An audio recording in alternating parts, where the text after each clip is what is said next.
here we're talking about a DUI charge, which means that you have been arrested for a DUI drugs and that the district attorney's office has filed charges against you.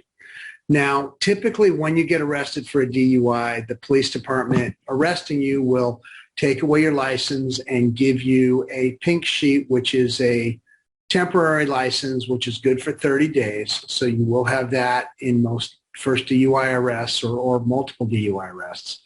But what happens with this whole process is it gets sent to DMV for a separate action.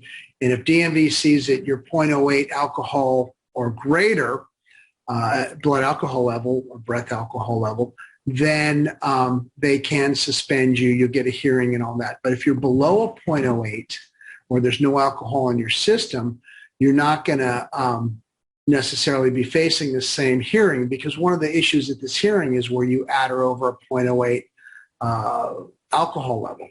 So for drug cases, DMV will typically, if the cops send in this pink sheet, this suspension order, which is also a temporary license for you, DMV will look at it. They'll send you notice that says you're not suspended. You can keep any license you have if the cops didn't take it away, or you can go get a no-cost duplicate license at DMV.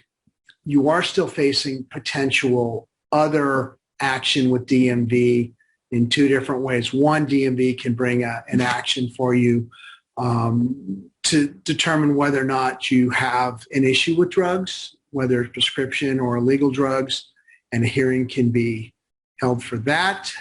They'll have to send you separate notice of that.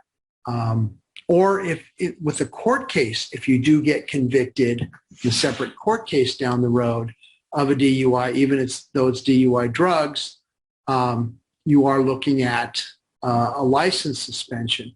And the problem with DUI drugs, if there's no alcohol involved at all, is that what you're actually facing is no driving with no restricted license for a minimum of 6 months, because they can't do the interlocks with that. And we usually see that happen on second offense drug cases. So there's a lot going on here. It's really important. The bottom line is talk to an experienced DUI lawyer about your situation, whether it involves alcohol or drugs. Get in touch with them, consult with them as soon as possible after your arrest so that you can make informed decisions.